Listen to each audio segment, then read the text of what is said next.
I'm only going to talk to you just for a minute or so this evening because I have some very sad news for all of you, and I think sad news for all of our fellow citizens and people who love peace all over the world. And that is that Martin Luther King was shot and was killed tonight in Memphis, Tennessee.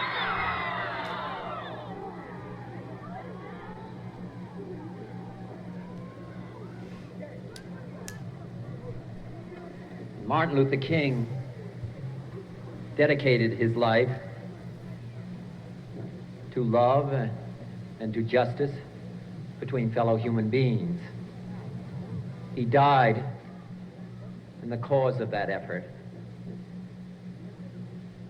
In this difficult day, in this difficult time for the United States, it's perhaps well to ask what kind of a nation we are and what direction we want to move in.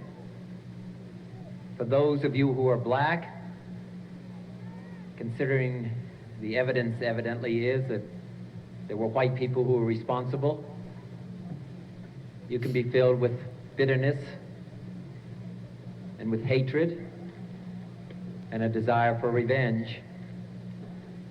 We can move in that direction as a country, in greater polarization, black people amongst blacks and white amongst whites, filled with hatred toward one another.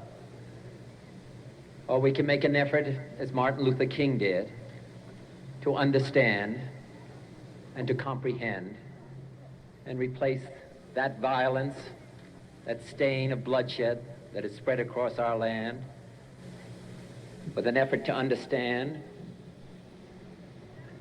compassion, and love. For those of you who are black and are tempted to be filled with hatred and mistrust of the injustice of such an act against all white people, I would only say that I can also feel in my own heart the same kind of feeling. I had a member of my family killed, but he was killed by a white man. But we have to make an effort in the United States. We have to make an effort to understand, to get beyond or go beyond these rather difficult times. My favorite poem, my favorite poet was Aeschylus. And he once wrote, "Even in our sleep, pain which cannot forget falls drop by drop upon the heart, until in our own despair, against our will, comes wisdom through the awful grace of God." What we need in the United States is not division. What we need in the United States is not hatred. What we need in the United States is not violence and lawlessness, but is love and wisdom and compassion toward one another, and a feeling of justice toward those who still suffer within our country, whether they be white or whether they be black.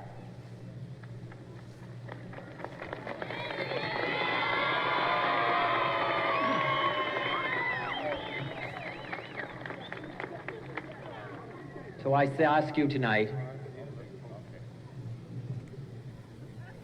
to return home, to say a prayer for the family Martin Luther King, yeah, it's true, but more importantly to say a prayer for our own country, which all of us love, a prayer for understanding, and that compassion of which I spoke. We can do well in this country. We will have difficult times. We've had difficult times in the past, but we will have difficult times in the future. It is not the end of violence. It is not the end of lawlessness, and it's not the end of disorder. But the vast majority of white people and the vast majority of black people in this country want to improve the quality of our life and want justice for all human beings that abide in our land. And what dedicate ourselves to what the Greeks wrote so many years ago, to tame the savageness of man and make gentle the life of this world. Let us dedicate ourselves to that and say a prayer for our country and for our people. Thank you very much. We've got to revolt in such a way that after revolt is over, we can live with people as our brothers and our sisters. Our aim must never be to defeat them or humiliate them. On the night of the state ball, standing up talking with some people, Mordecai Johnson called my attention to the fact that Prime Minister Kwame Nkrumah was out dancing with the Duchess of Kent. I said, isn't this something? Here it is, the once serf, the once slave, now dancing with the Lord on an equal plane. And that is done because that is no bitterness. These two nations will be able to live together and work together because the breaking of loose was through nonviolence and not through violence. The aftermath of nonviolence is the creation of the beloved community. The aftermath of nonviolence is redemption. The aftermath of nonviolence is reconciliation. The aftermath of violence, however, is bitterness. And this is the thing I'm concerned about. Let us fight passionately and unrelentingly for the goal of justice and freedom. But let's be sure that our hands are clean in the struggle. Let us never fight with falsehood and violence and hate and malice, but always fight with love, so that when the day comes that the walls of segregation have completely crumbled in Montgomery, that we will be able to live with people as our brothers and sisters. Oh, my friends, our aim must be not to defeat Mr. Engelhardt, not to defeat Mr. Sellers and Mr. Gale and Mr. Parks. Our aim must be to defeat the evil that's in them. But our aim must be to win the friendship of Mr. Gale and Mr. Sellers and Mr. Engelhardt. We must come to the point of seeing that our ultimate aim is to live with all men as brothers and sisters under God, and not be their enemies or anything that goes with that type of relationship. And this is one thing that Garner teaches us, that you can break a loose from evil through nonviolence, through a lack of bitterness. And Nkrumah says in his book, when I came out of prison, I was not bitter toward Britain. I came out merely with a determination to free my people from the colonialism and imperialism that had been inflicted upon them by Britain. But I came out with no bitterness. And because of that, this world will be a better place in which to live. There's another thing that Garner reminds us. I'm coming to the conclusion now.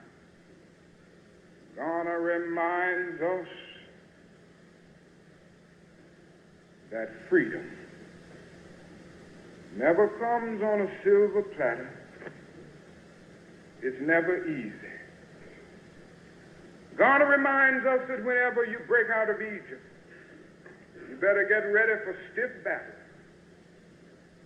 You better get ready for some homes to be bombed. You better get ready for some churches to be bombed. You better get ready for a lot of nasty things to be said about you, because you're getting out of Egypt, and whenever you break a loose from Egypt, the initial response of the Egyptian is bitterness. It never comes with ease. It comes only through the hardness and persistence of life. Garner reminds us of that. You better get ready to go to prison. When I looked out and saw the Prime Minister there with his prison cap on that night, that reminded me of that fact. That freedom never comes easy. It comes through hard labor, and it comes through toil. It comes through hours of despair and disappointment. That's the way it goes. I conceive of this struggle not as a struggle to free 20 million Negroes in the United States, but a struggle to free 180 million citizens of this country. And I don't think anybody in this country can be truly free until the Negro is free. And I certainly don't think the white man is free as long as you have segregation and discrimination, because the festering sore of segregation debilitates the white man as well as the Negro. And this is why I say that our aim in this struggle is not to defeat or to humiliate the white man, but to win his friendship and understanding. And the end is reconciliation and the creation of the beloved community. We are not seeking to annihilate the opponent, but to convert him. And this is why we follow nonviolence. I think the end of violence is to get rid of, to annihilate the opponent. But in the nonviolent movement, the end is to convert the opponent and to bring about a society where all men will live together as brothers and every man will respect the dignity and worth of human personality. I don't mean you would have brotherhood by federal force. I don't think you can really have true brotherhood by federal force. I do think, though, that you can break down the legal and the external and the man-made barriers that make brotherhood impossible by federal force. In other words, I don't think you can have brotherhood as long as there is a system of racial segregation. Now, I do feel that this system can be broken down by federal force. Now, when you move to the realm of true brotherhood, or true integration, which is genuine intergroup, interpersonal living, mutual acceptance, then we move into another realm altogether. And I don't think this can be done by federal force, but I think that these barriers can be broken down and it can bring us nearer to the goal. I would like to see it under the 14th Amendment, which says that no state has a right to deny an individual equal protection of the law. And every state has a responsibility, it has the authority to give these businesses licenses to operate. And the fact that this is done by the state means that these businesses at that moment forfeit the right to deal with individuals any way they please. They must be under the scrutiny and under the direction of federal authority on the basis of the 14th Amendment of the Constitution. Well, an extension of that then would mean that all of us who are licensed to drive automobiles would come within state scrutiny for whatever purpose they wish to do. The state's hand extends everywhere, you see. Oh, yes, it extends everywhere where basic human constitutional rights are involved. And I'm absolutely convinced that there's something wrong with a nation that would put property rights over human rights. And I think states should have rights, but no state should have the right to do wrong. And this is why we have a 14th Amendment, to regulate these wrongs that are often committed. Let us always realize that we don't have to hate as we try to straighten this situation out. Let us always realize that we don't have to become bitter as we try to straighten this situation out. No, my friends, if that is any one thing that I would like for you to remember this evening, it is the fact that somebody must have some sense in this world. Somebody must have sense enough to meet hate with love. Somebody must have sense enough to meet physical force with soul force. If we will but try this way, we will be able to change these conditions and yet at the same time win the hearts and souls of those who have kept these conditions alive. And I know the temptation. I know the temptation which comes to all of us. We've been trampled over so long. I know the temptation that comes to all of us. We've seen the viciousness of lynching mob with our own eyes. We've seen police brutality in our own lives. We are still the last heart in the first fire. So many doors are closed in our faces. And that is the temptation for us to end up with bitterness. And I understand these people who have ended up in despair. I understand why there are some who have been a little misguided and they've ended up feeling that the problem can't be solved within. And so they talk about racial separation rather than racial integration. I understand their response. I have analyzed it psychologically and I understand it. But in spite of the fact that I understand it, I must say to them in patient terms that that isn't the way. I must say to them in patient terms that black supremacy is as dangerous as white supremacy. And God is not interested merely.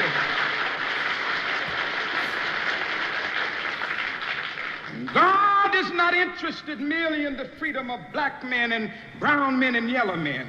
But God is interested in the freedom of the whole human race and the creation of a society where all men will live together as brothers. No, we need not hate. We need not use violence. That is another way. A way as old as the insights of Jesus of Nazareth. As modern as the techniques of Mohandas K. Gandhi. That is another way. A way as old as Jesus saying, love your enemies. Bless them that curse you. Pray for them that despitefully use them. And as modern as Gandhi saying through Thoreau, non-cooperation with evil is as much a moral obligation as is cooperation with good. That is another way. A way as old as Jesus saying, turn the other cheek. And when he said that, he realized that turning the other cheek might bring suffering sometime. He realized that it may get you home bombed sometime. He realized that it may get you stabbed sometime. He realized that it may get you scarred up sometime. But he was saying in substance that it is better to go through life with a scarred up body than a scarred up soul. That is another way. This is what we've got to see. Deep down in our nonviolent creed is the conviction that there are some things so dear, some things so precious, some things so eternally true that they're worth dying for. And if a man happens to be 36 years old, as I happen to be, and some great truth stands before the door of his life, some great opportunity to stand up for that which is right, he's afraid his home will get bombed, or he's afraid that he will lose his job, or he's afraid that he will get shot or beat down by state troopers. He may go on and live until he's 80, but he's just as dead as 36 as he would be at 80, and the cessation of breathing in his life is merely the belated announcement of an earlier death of the spirit. He died.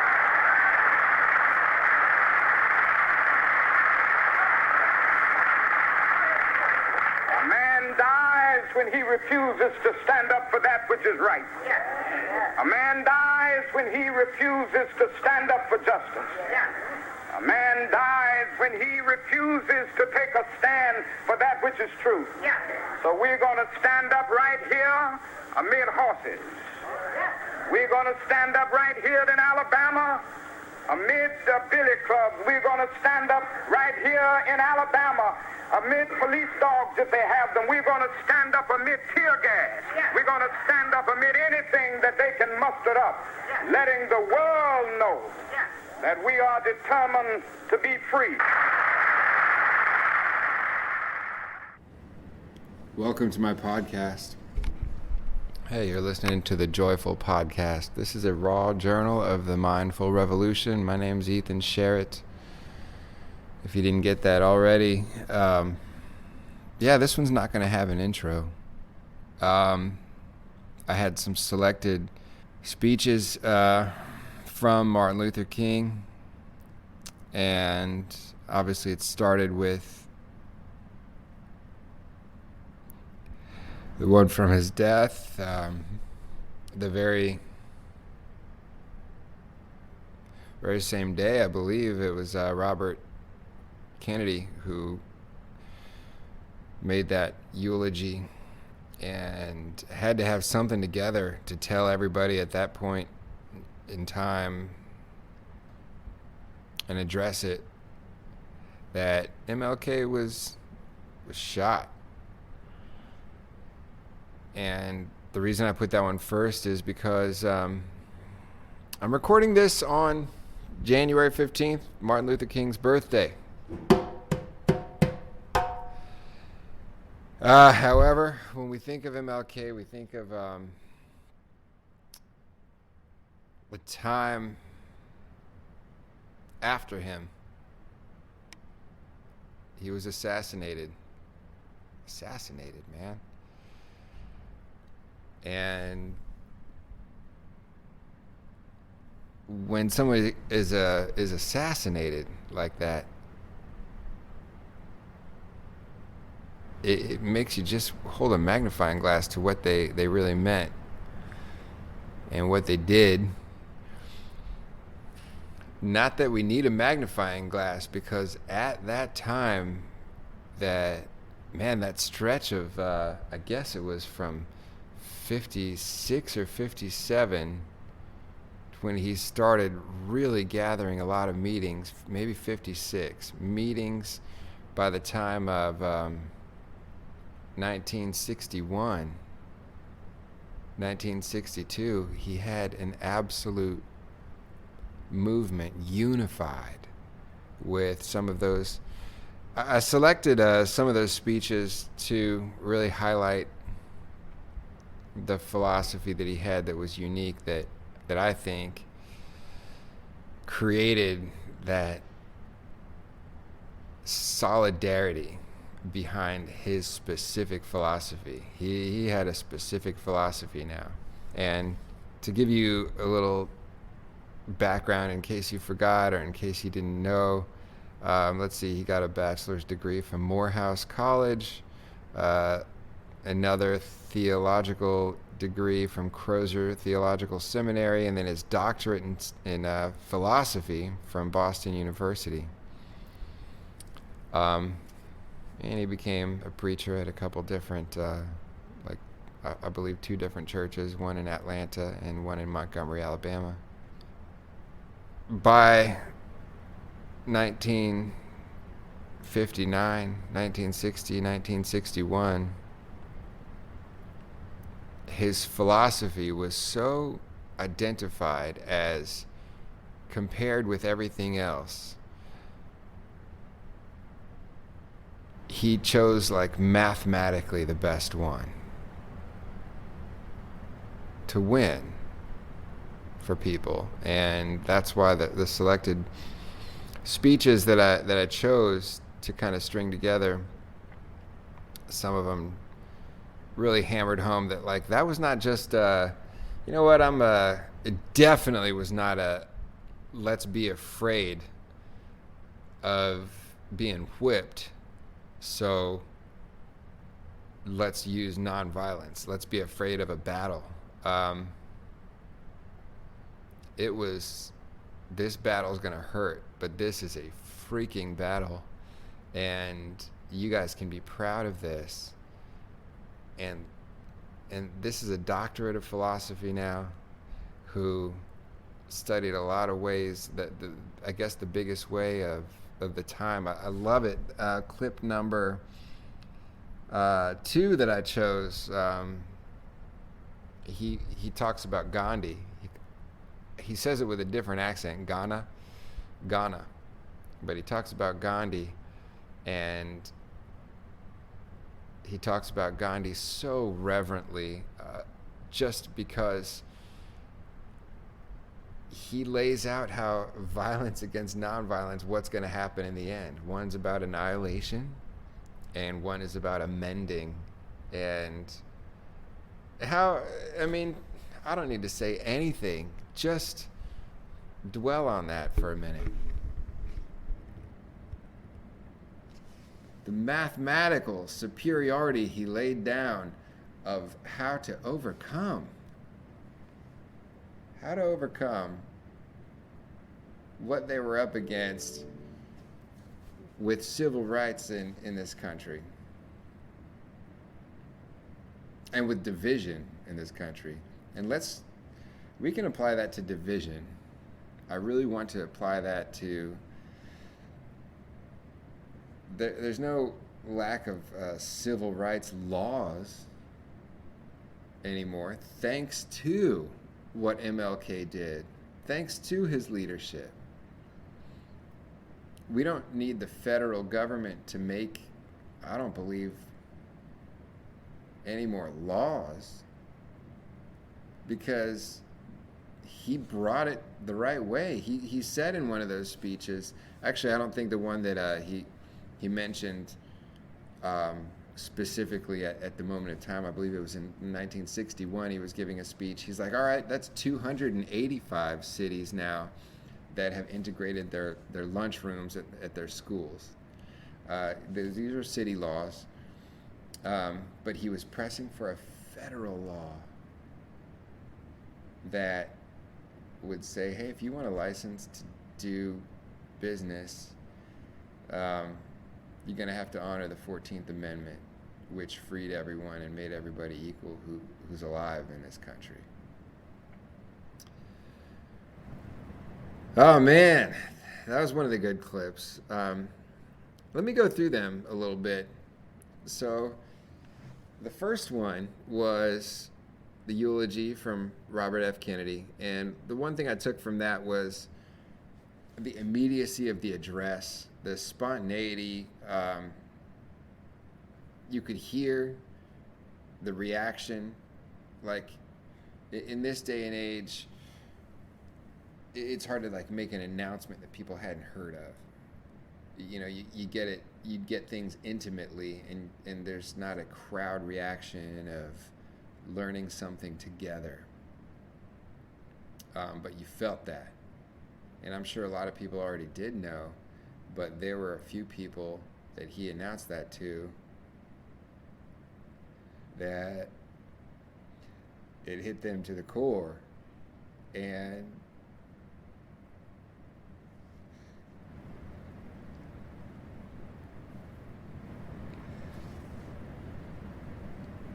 you can feel that moment in time where the people were a little bit lost. And so that's why that clip strikes me is what could he get together? How could RFK, who I don't know that much about, but wow, he mentioned that I sure have something in common with Martin Luther King. Martin Luther King's family, his own brother was shot, and he added that, yeah, that was a white guy too. That's definitely food for thought that he mentioned that. And then just how he closed it on a poem by I guess Aeschylus, was it? But that our goal, one of the highest goals, the pursuit of man, in which in the USA, we should get closer to this than any nation ever has. A unified mission to, as that poem said, to tame the savageness of man and to make gentle the life of this world. It's a noble spiritual pursuit that kind of transcends secularism, religious belief, inner salvation, to learn how to be a higher being than just an animal. And we have that ability, and it takes work and discipline and togetherness. And I mean, I think in our hearts we know that that's the freaking goal of this whole wacky experiment. is to see if we're really animals or not, or to see if we can have some sense and unify, like some of the leaders we've had have pointed out, whether it's Martin Luther King or Gandhi or Jesus of Nazareth or who else? Throw in who else you want in there. Philosophers that I don't know, philosopher could mean a theorist of some kind, but I think through the clips that I've shown, Martin Luther King was far from a theorist. He mentioned he was there on the front lines, leading on location. The specifics is why I chose one of these clips. Number 5. All right, we'll get to number 5. Remember, make a bookmark of that, number 5. That number 1 was the eulogy from Robert F. Kennedy, and wow, powerful stuff, important stuff. Number 2, this is a long speech of Martin Luther King. This is called "The Birth of a New Nation." It was segmented on this album. This one was called Part 7. In which he mentioned that this is when he talked about Gandhi and his understanding that Gandhi had the way. I loved how Martin said that there are old ways as old as Jesus of Nazareth's insights. It's a personal. I love it how he said the insights of Jesus of Nazareth. And when he says it that way, you can appreciate the genius of the insights and the ideas and the philosophy and the theory, rather than when somebody says, as Jesus Christ, the Lord, my Savior, instructs us to behave in the following way. That's a weird, dogmatic, religious way. He said the insights of this amazing philosopher, genius, Jesus of Nazareth, turn the other cheek. Love thy enemy. These are mathematic ways that he showed our superior to lead to a better outcome, to convert your oppressor, to convert your opponent in events of this magnitude. So he said that, and then he said the modern ways, modern contemporary theories from like Mahatma Gandhi. And Gandhi was he was practiced in the inner workings of Buddhism, which Martin Luther King didn't say this, but actually the contemporary practice that Gandhi was doing was applicable specifically to India being ruled by the British and what his people of color were going through at that time. However, the inner workings that Gandhi was familiar with from Buddhism, remember, make no mistake, they're contemporary, but they're not modern. They're not new. They're not of a certain age. They're ancient, like 4,000 years plus in an individual level. Anyway, that was the second clip, The Birth of a New Nation, Part 7. And I love that, and how he said that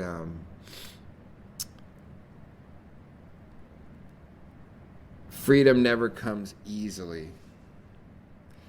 And I'd like to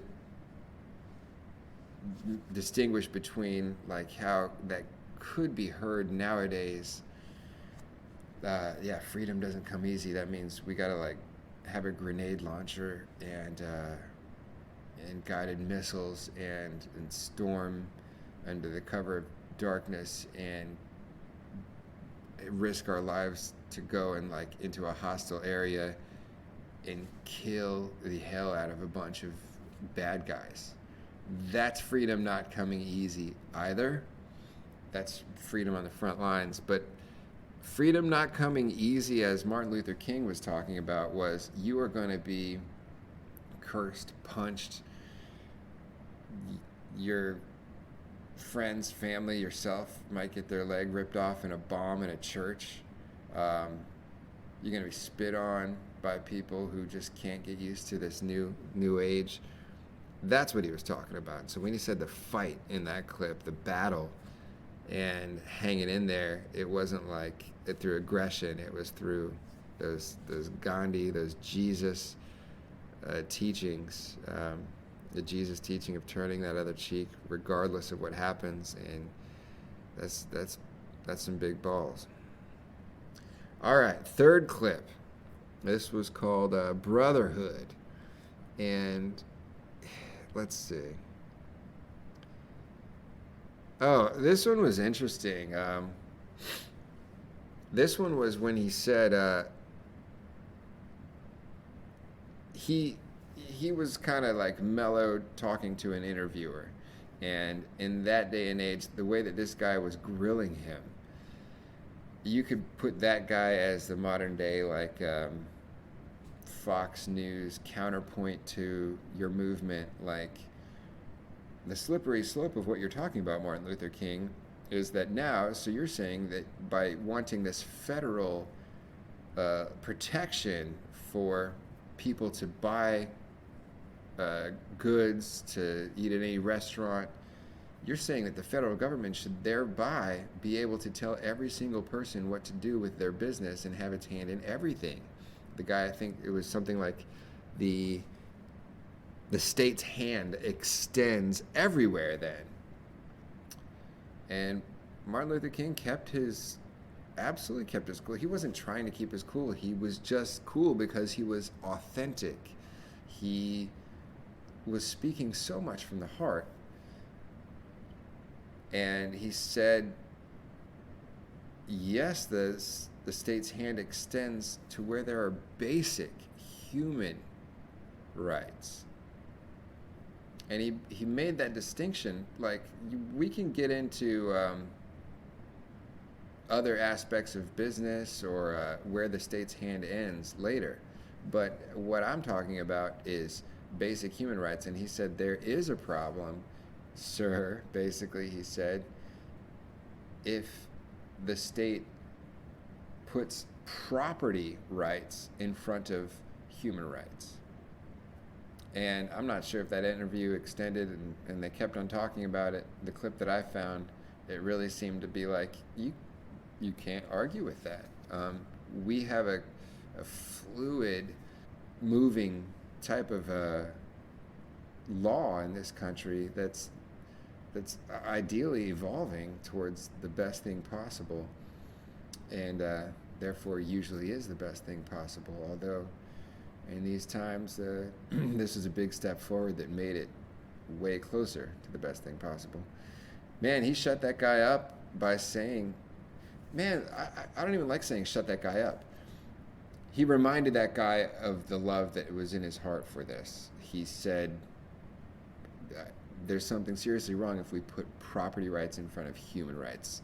The other thing you're talking about, and the slippery slope of the long arm of the law, if a precedent is established here with this amendment you're talking about, MLK, he said, we can regulate that. We can regulate that regulation later.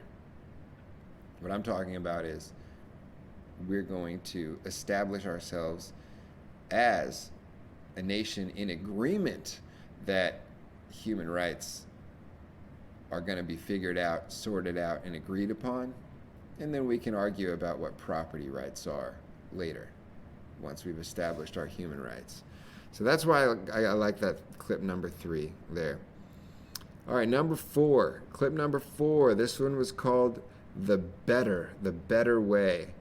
That one just brought me to freaking tears, because he was again asserting how by following this non-violent way and by reminding everybody that resisting the temptation of bitterness and hatred about your opponent, that will allow this togetherness. Is that the one when he said there's going to be it's possible to create this symphony of brotherhood? Something like that. The other one was called Brotherhood, but this one, he said, we're going to be part of a great new building process to have a more highly evolved USA.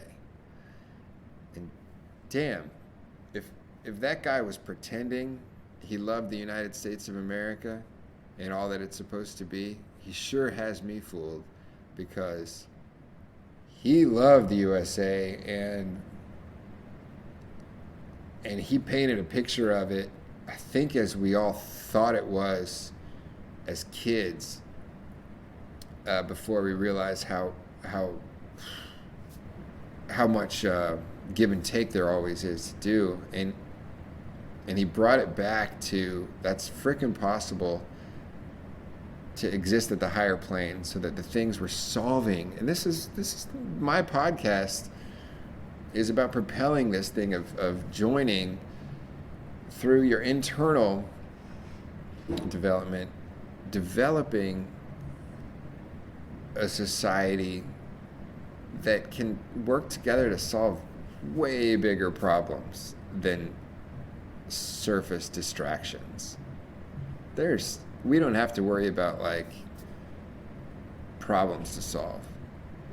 Let's come together with the ridiculous, stupid ones, so that we can figure out how to solve problems of economic balancing, landfills where we put all trash, recycling, the use of materials, getting a society that doesn't use so much electricity, therefore doesn't need so much fossil fuels, getting off of chemical drugs, those types of things. Huge, massive, shifting swings that we could have together if we could just promote an awareness of the inner self that doesn't fall victim to the distraction, not techniques, but distractions to which our amazing capitalist society requires us to use. Like when we want to be good at our job and we work in the news,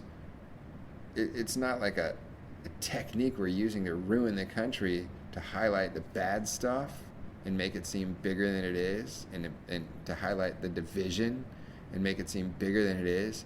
It's not like a technique of evil. We're just trying to be good at our job. We're trying to make people watch our channel more than the other channel. So we're going to make the more inciting, the more exciting, and therefore inciting of violence or division type of news story that there is. I mean, I've talked about it in other episodes that's called the, I think I made this term up, it's the perceived relevance fallacy. And it's, if you have 100 people behaving in a certain way and 2 people at an event and 2 people are behaving in a different way, in a bad way, then the news is going to show those 2 people from every angle. And nowadays, we're so smart at it and savvy because we're going to school just for journalism and competing for jobs in journalism with other people who went to school. I got a job on freaking CNN or Fox because you know how to make a piece.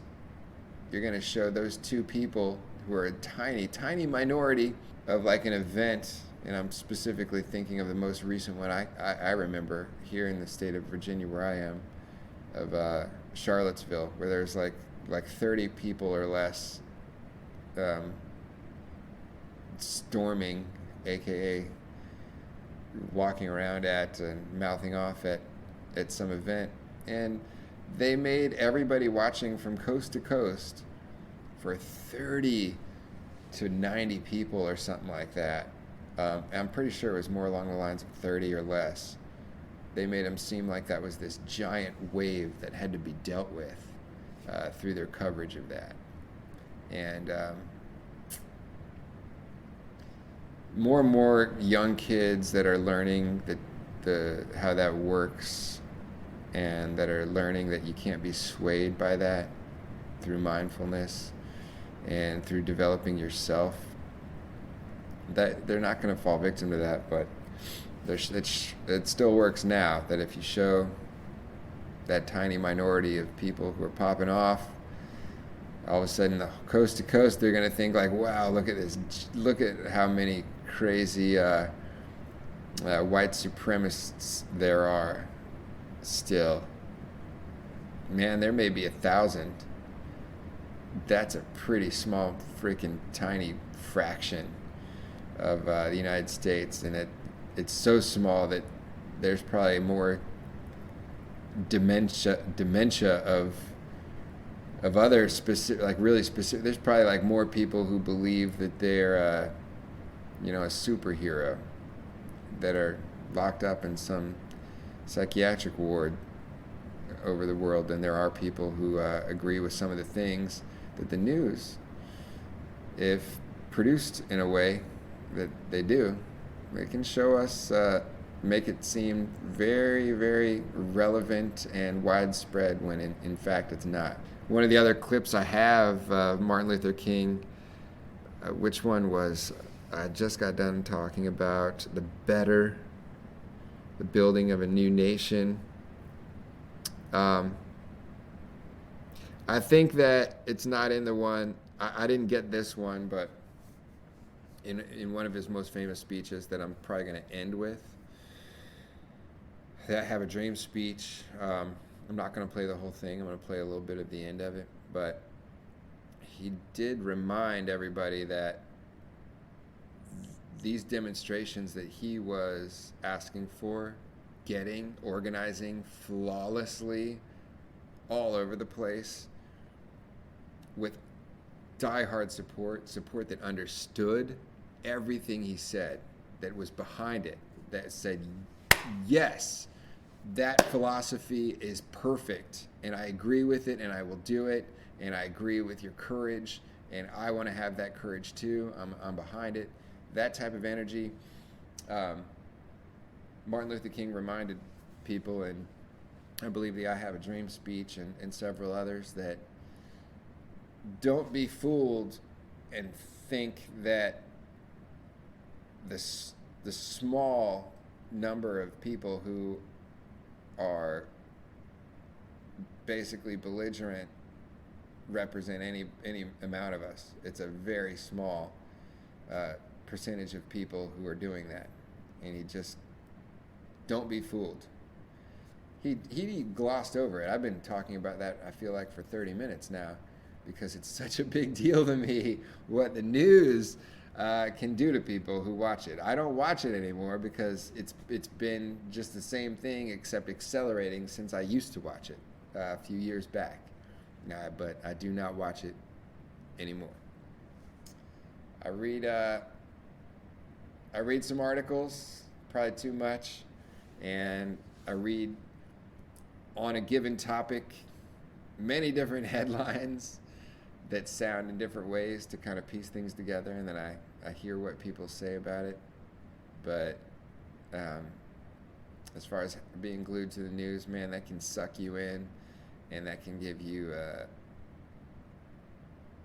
lot of heartache, a lot of stress. That's it's not genuine, and it's stuff that usually makes it feel like it's out of your control, and makes you feel like there's no point of controlling anything because everything is so freaking whacked. So pull away from it and control what you can control, and vote. And anyway, it's me on my soapbox. What was I just talking about? I think I was saying like Martin Luther King, yada, yada, yada. I support what he stood for. Did I talk about what he said at the Brown Chapel? The specifics there. Yes, that's where I got sidetracked. When I said he was far from a theorist, he studied philosophy, and he wanted to be able to have thought a lot of different philosophies out and be able to talk about it, but he was a practitioner, an activist, a leader through example. When he was down in Alabama, he was saying, we're going to stand here, and he painted the picture of literally what he was looking at. There's horses. You know how scary a freaking horse is when you're on foot and you're holding hands with somebody and you're like, yeah, I don't have a gun. What I'm doing is I'm holding this dude's hand and this woman's hand on the other side, and there's like 8 guys on giant horses there with hooves clomping on the ground, and those guys have guns. And he mentioned the billy clubs and the tear gas and what might happen to you when a billy club comes upside of your head momentarily. He was talking about freaking momentarily. This will be happening right here, right now. In a calm way, I might add. So, man, I want to make everybody who hears this maybe think that they can infuse in themselves a toning down of sorts of the hate towards what they disagree with. And I think anybody who's listening to this has probably been on like maybe both sides of like some kind of, man, why is it about like the president so much, about like the top, like the very executive branch? Like we're like, oh man, I guess that's by far the most visible person, but we're always like against or for the presidential actions. And the president we have sitting right now sure draws a lot of people's anger, and he can make you just get sucked into like 45 minutes a day or more of what bad things there are to say about him. And I knew people, there's definitely people in my family, my father, just conservative people, when Obama was a sitting president, they would suck 45 minutes to 2 hours of their day up every single day of things that they could share about their opposition towards how they felt about that guy.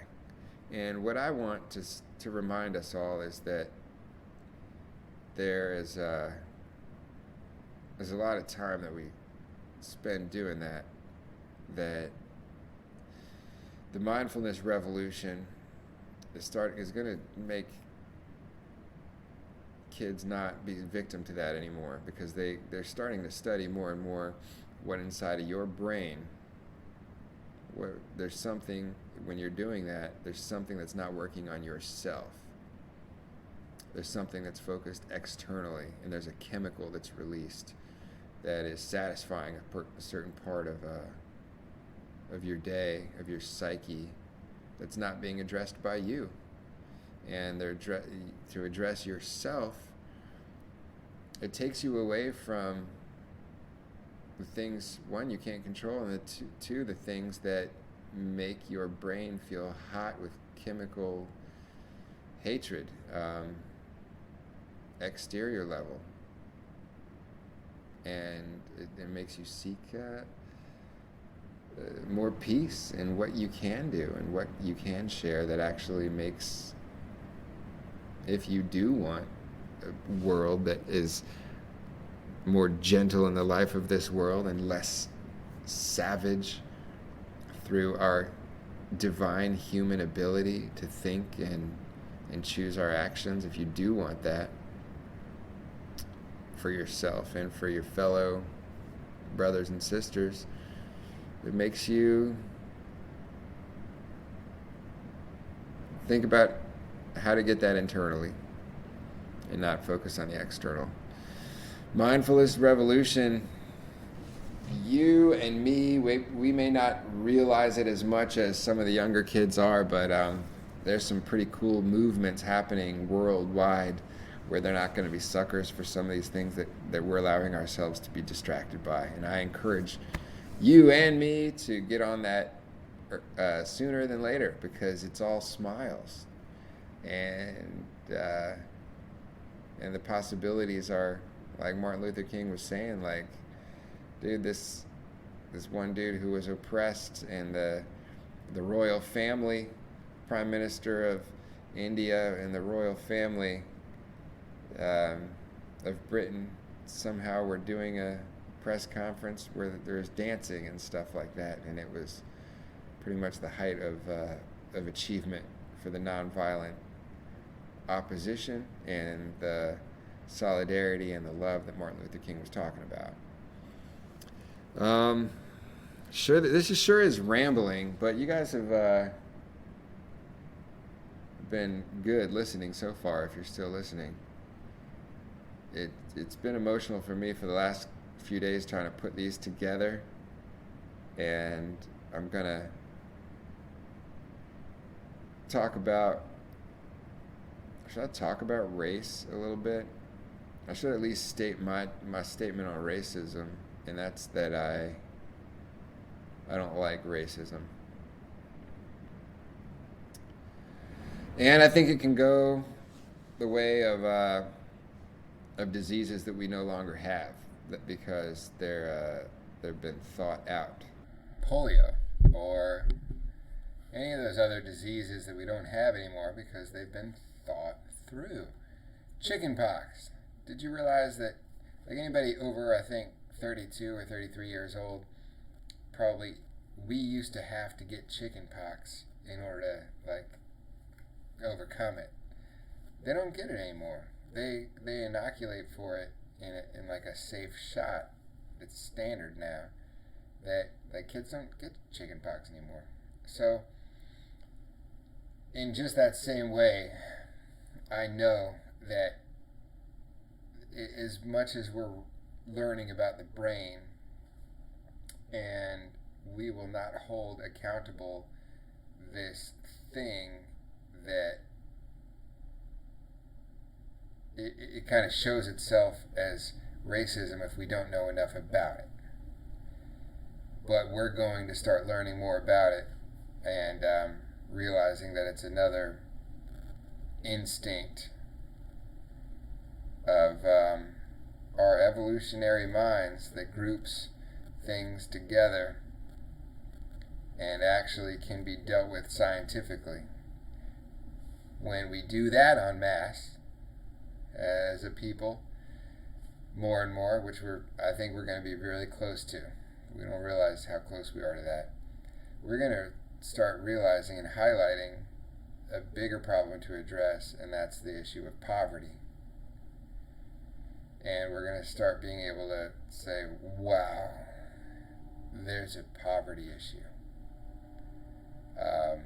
to address. Yeah. So it's amazing what's all been done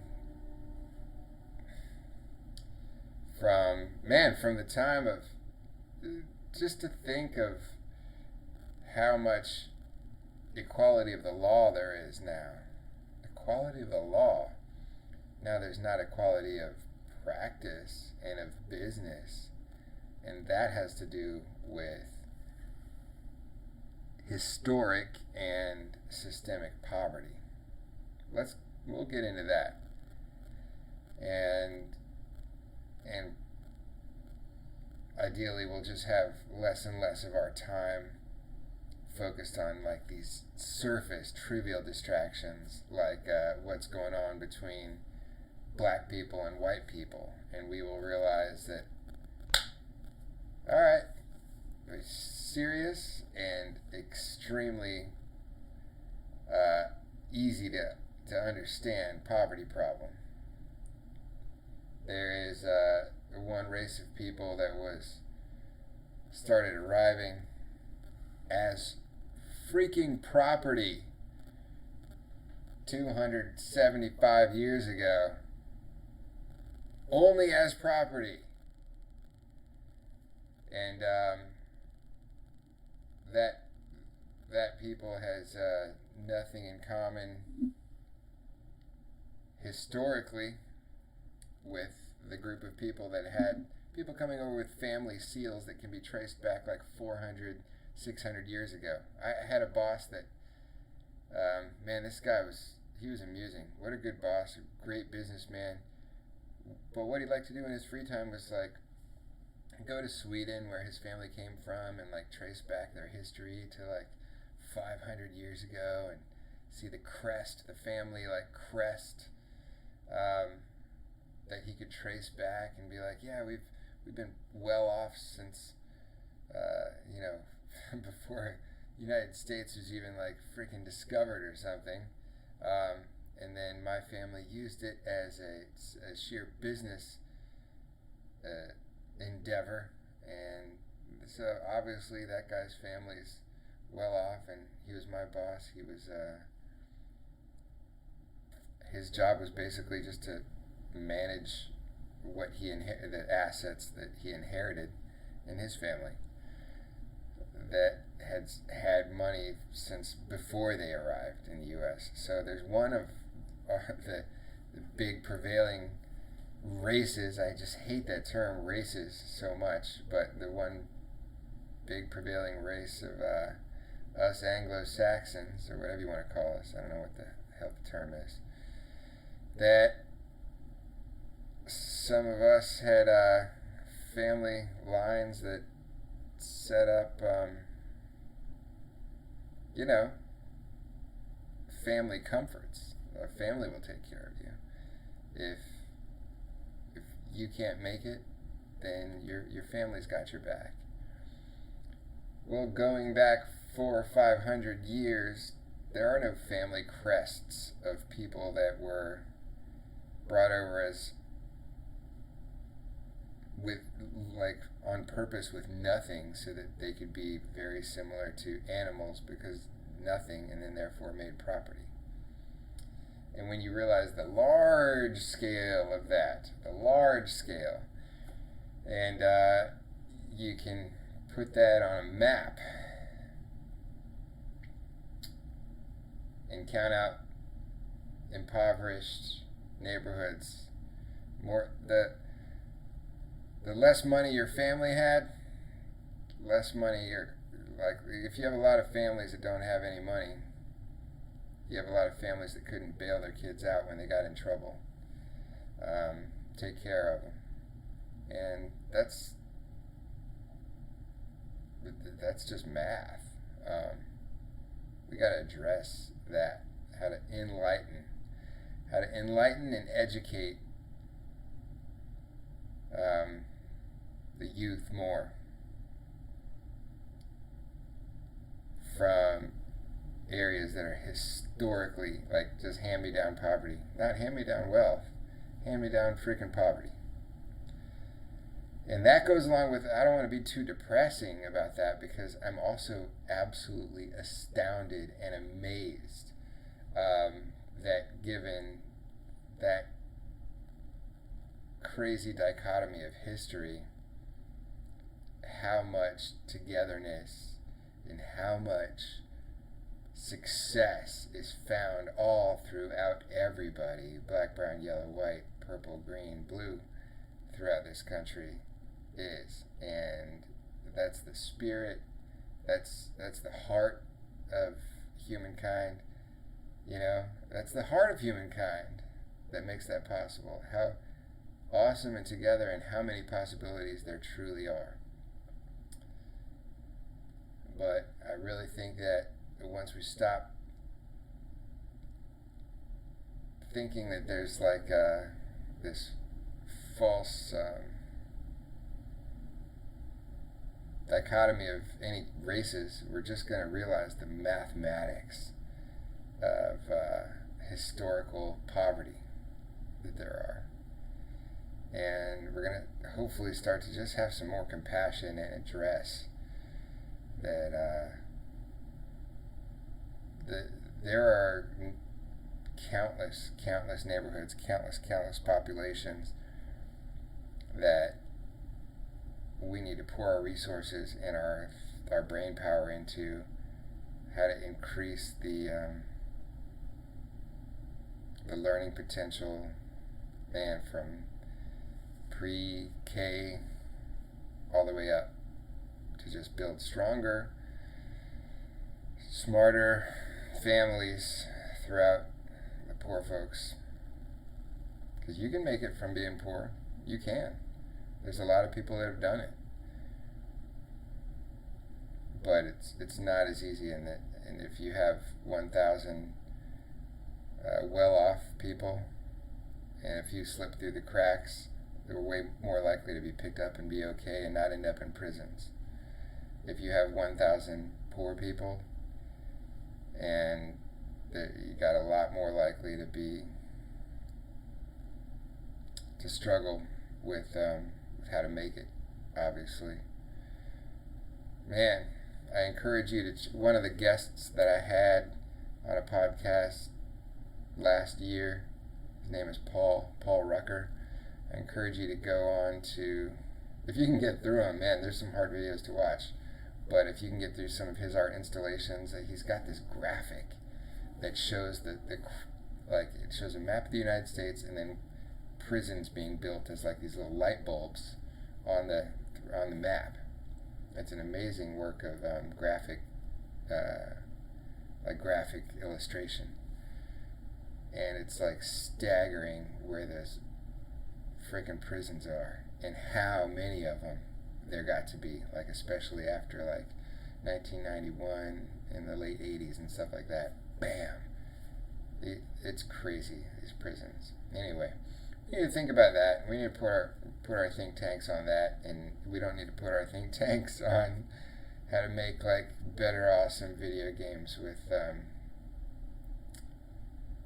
what is it called? Virtual reality.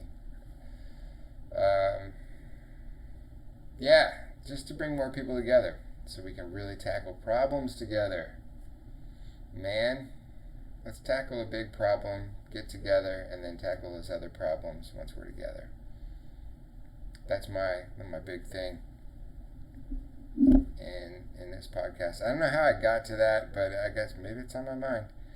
Now, I have 2 more clips for you from Martin Luther King. And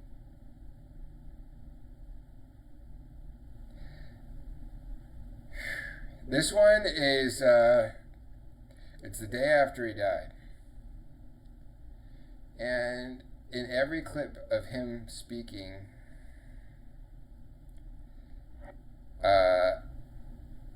there was like, I don't know, you tell me if you feel it, but there was like this hope and this like love and this, I guess, a vision, a balanced, like a path. Like it was like, climb on board, man, I got you. It was just like this, like we knew where we were going, and how much he just hammered home that the way is nonviolence. And again, a clip that I don't think I got, but there's an interview he gave where somebody said, hey, if such and so happens, like if they pass this bill in this state or that state, can you tone it down? Are we going to have less demonstrations? And Martin Luther King said, you know what? Because he was in control of it, he said, we may have less demonstrations in that one city, but the demonstrations are going to continue until like such and such other thing happens in this other city. Very calmly, like the guy asked him, will you stop these peaceful demonstrations for a while? And he told them the conditions under which he would, as if it were as easy as him like holding his hand up and saying stop or go. And that's how cool and peaceful they were. They were simply like a nuisance. Like the city would have to deal with it. Nobody was getting hurt. I mean, unless one of the police officers beat the hell out of one of the peacefully hand-holding demonstrators. But MLK seemed like there was such a force of people doing that work with him, agreeing in a unified way. It came across in this one clip. I wish I had it. I couldn't find it, I think, right before I started developing this. But so that calmness, that unified front, that agreeing of nonviolence,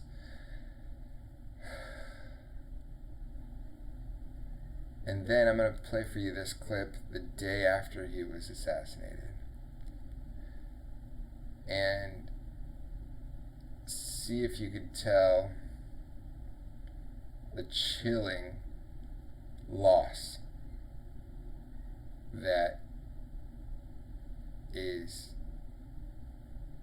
you can tell. People are. This was in New York, in Central Park, and I guess, man, it just seemed like a bunch of people had no clue what to do, so they just gathered there. That's what it seems like if you listen to some of the audio of this. And there's a bullhorn or a megaphone, and they were kind of just, people were letting anybody grab it, and a lot of people were there that were some writers, some musicians playing songs, but they would also just let anybody grab it. I mean, and there were people would sing, and they were singing mourning songs and trying to get together, but there was, he said, no, nonviolence, nonviolence, nonviolence, nonviolence. He gets killed, and all of a sudden people are like, what do we do now? Let's get crazy. And there was some balance to that. Some people at this event were also saying, like, remember what he said. But it just gave, without his voice to say what was right, nobody had big enough courage, a big enough stature, that it was almost like people weren't afraid to be on the crazy flip side of that. And including, like, this clip is going to start off with a guy who is on the crazy end of that, who it reminds me of, like, a guy that would be shown on today's type of news, saying, all right, let's get violent, let's get crazy now.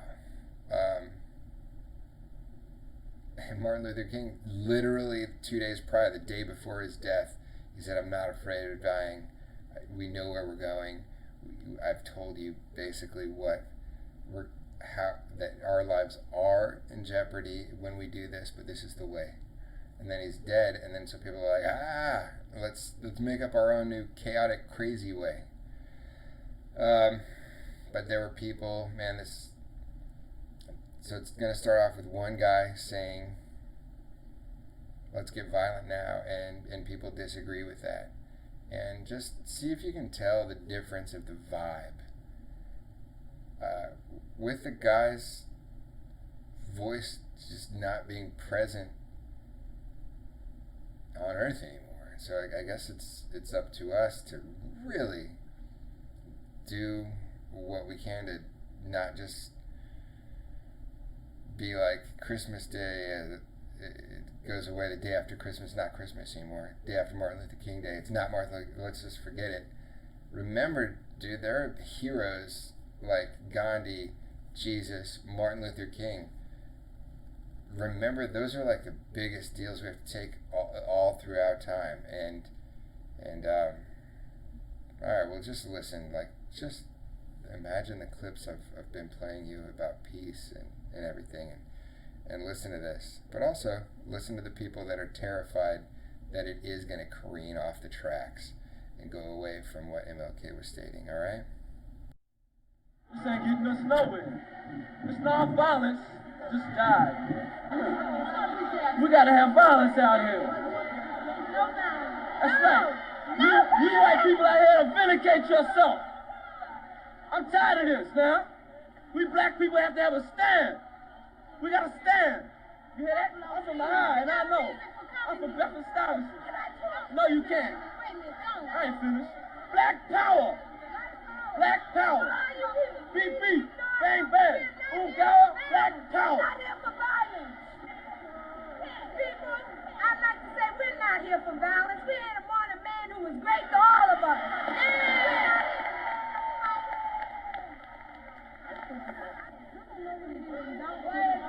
I want to make a statement to the white people in this audience right now.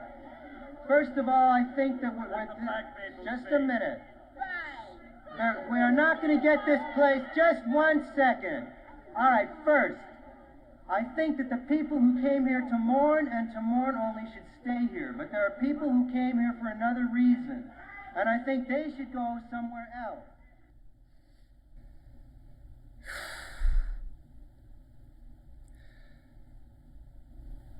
Chaos. Chaos. One day later.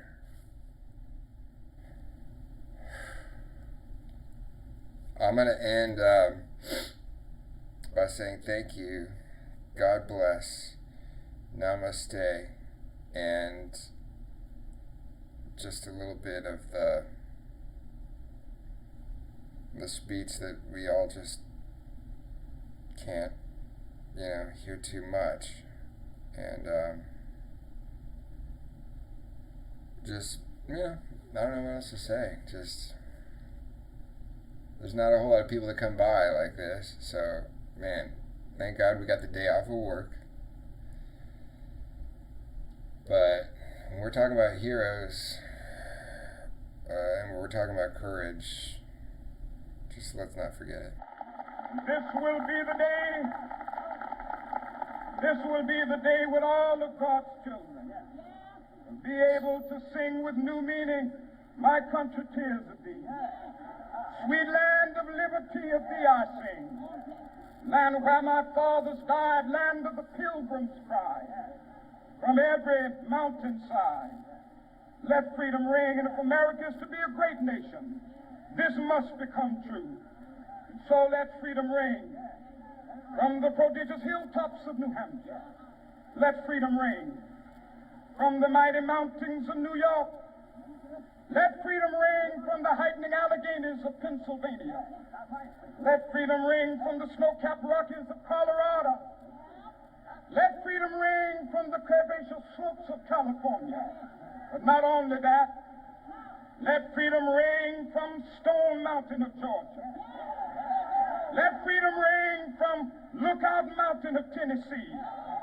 Let freedom ring from every hill and molehill of Mississippi, from every mountainside.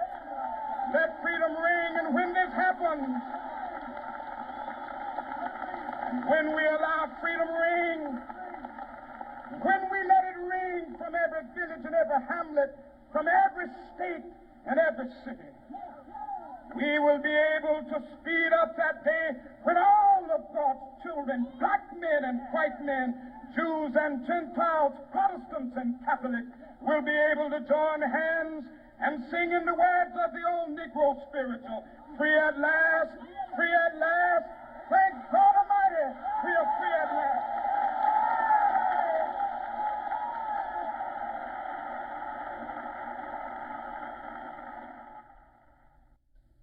Thank you so much for listening to the JOYFull Podcast, and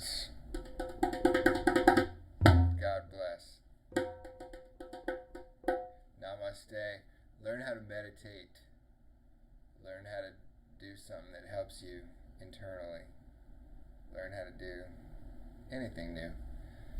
Well, thanks, Brian. Appreciate it. Love you all.